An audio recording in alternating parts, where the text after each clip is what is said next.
Halo, assalamualaikum. Apa kabar semuanya? Apa kabar Mbak Zia? Baik. Oh iya, hari ini kita mau apa Kak? Bercerita. Judulnya apa ini Kak? Rasulullah sebagai anak mandiri. Teman-teman tahu apa itu mandiri? Mandiri itu apa ya Mbak Zia? Bisa melakukan kegiatan. Oh iya, hebat sekali. Kira-kira Mbak Zia mandiri nggak? Oh, Mbak Zia mandiri ya, tadi pagi mandi sendiri. Oh ya, yuk kita mulai bercerita ya. Rasulullah sebagai anak mandiri. Kira-kira Rasulullah mandirinya seperti apa ya teman-teman? Wah, lihat. Rasulullah dulu sewaktu kecil hidup bersama kakeknya. Kakeknya bernama Abdul Muthalib. Hebat, kakeknya bernama Abdul Muthalib. Kakek Abdul Muthalib ini sudah tua sekali, tapi kakek sangat sayang sekali pada Nabi Muhammad. Wow, dan Nabi Muhammad ini tidak manja, tidak merepotkan kakeknya yang sudah tua teman-teman. Abdul Muthalib tidak pernah meninggalkan Nabi Muhammad sendirian. Kemanapun kakeknya pergi, Nabi Muhammad pasti ikut. Lanjutkan ya. Nah, ada suatu kali kakek Abdul Muthalib ini kehilangan seekor untanya. Semua penduduk mencari, tapi tidak ketemu teman-teman. Lalu Muhammad kecil ikut mencari untanya, tapi Muhammad malah ikut hilang. Wah, kira-kira kemana? Semua orang mencari. Kakeknya pun sedih sekali Kak, karena Nabi Muhammad juga tidak ketemu. Akhirnya kakeknya menangis dan memohon berdoa kepada Allah supaya Nabi Muhammad ketemu. Akhirnya setelah berdoa itu ada anak kecil yang menarik-narik tubuhnya kakek Abdul Muthalib. Kakek, oh alhamdulillah Nabi Muhammad ketemu. Ya, lalu setelah itu setelah itu kakek Abdul Muthalib tidak pernah meninggalkan Nabi Muhammad sendirian barang sekejap pun, karena dia sangat sayang sekali kepada Nabi Muhammad. Nah teman-teman, karena kakek Abdul Muthalib ini sudah sangat tua dan sakit, akhirnya kakek Abdul Muthalib ini meninggal Kak. Lalu kira-kira setelah kakek Abdul Muthalib meninggal, Nabi Muhammad dirawat oleh siapa Kak? Siapa itu ya?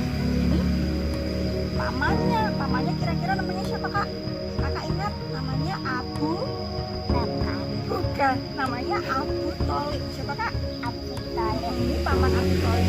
Paman Abu Thalib ini punya anak yang banyak teman-teman. Tapi walaupun seperti itu, dia tetap sayang sama Nabi Muhammad seperti menyayangi anaknya sendiri. Lihat, walau mereka hidup sederhana, mereka hidup dengan bahagia. Istrinya paman Abu Thalib suka menyisir rambutnya Nabi Muhammad, memeluk. Lihat mereka makan bersama. Wah, senang sekali ya. Siapa yang senang makan bersama keluarga? Makan bersama itu lebih menyenangkan ya. Nah teman-teman, pada saat Nabi Muhammad berumur 10 tahun, Nabi Muhammad anak yang mandiri Kak. Dia juga senang membantu loh. Kalau Mbak Zia senang membantu nggak? Oh iya, Mbak Zia senang membantu masak. Nabi Muhammad ini teman-teman senang membantu pamannya juga. Kira-kira membantu apa ya Kak? Kok ada gambar domba? Kira-kira membantu apa ya Nabi Muhammad ya? Oh iya, menggembala domba. Domba makan apa teman-teman? Oh, makan rumput. Di mana teman-teman? Makannya di mana Kak? Di sekolah ini? Iya. Di lapangan ya? Nah, dombanya ini makan rumput di lapangan. Nabi Muhammad membawa dombanya ke lapangan supaya bisa makan dan kenyang, lalu dibawa pulang lagi ke rumah. Itu namanya menggembala. Apakah? Nabi Muhammad hidup mandiri, menggembala domba, membantu pamannya. Nah, lalu pada suatu hari pamannya ini akan pergi berdagang. Berdagang itu apa Mbak Zia? Oh iya, berjualan. Nah pada zaman dahulu berjualannya tidak seperti ini, diiklankan di Instagram, lewat WhatsApp. Tidak, mereka harus bepergian. Bepergiannya naik apa Mbak Zia? Unta. Naik unta. Nah pada saat ini Nabi Muhammad berumur 10 tahun. Nabi Muhammad ingin ikut berdagang, ingin ikut membantu pamannya.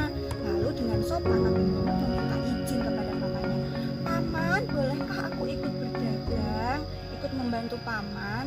Lalu paman bilang, tapi maaf Muhammad, perjalanan kita akan sangat berbahaya dan akan sangat melelahkan gitu. Tapi Nabi Muhammad tetap bersikeras, dia pokoknya aku mau membantu paman, aku ingin ikut berdagang supaya Nabi Muhammad jadi anak yang mandiri dan menambah pengalaman. Lalu akhirnya pamannya mengajak Nabi Muhammad untuk berdagang naik unta. Wah, kira-kira seru sekali nggak Mbak Cia? Seru. Seperti naik apa ya Kak? Kuda. Seperti naik kuda. Wah. Lalu perjalanan karena sudah berjalan sangat jauh dengan unta, mereka beristirahat. Beristirahat di pinggir apa ini Kak? Oh iya, sepertinya ini di pinggir sungai. Lalu karena botol-botolnya habis, mereka mengisi botol-botol minumnya dengan air sungai untuk nanti melanjutkan perjalanan. Zaman dahulu Kak, mereka minumnya air sungai dan air sungai itu menyehatkan karena sungainya kira-kira bersih atau kotor Kak?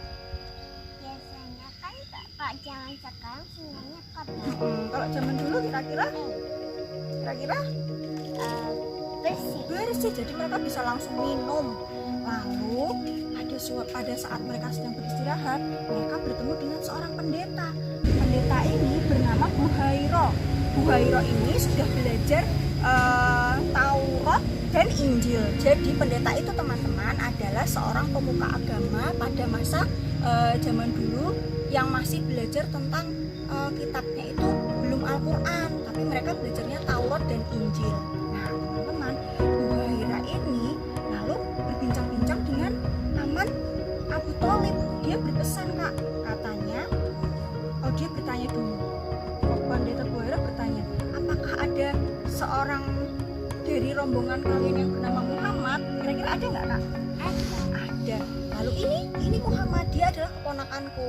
Lalu pendeta itu berkata, wah kamu harus menjaga anak ini. Kamu harus menjaga anak ini dari orang-orang yang nanti akan mencelakainya, karena Muhammad ini adalah nabi akhir zaman. Dia akan menjadi seorang yang sangat hebat nanti. Kamu harus menjaganya dengan baik. Pendeta Buhaira seperti itu.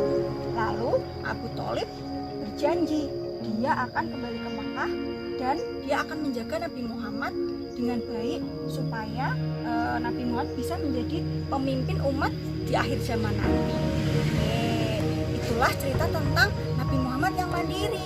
Coba sekarang ibu tanya, Mbak Zia ingat Nabi Muhammad berarti mandirinya tadi membantu apa saja kira-kira ya? Oh iya, ikut berdagang. Terus sama apa? Oh iya, dan mengembala domba.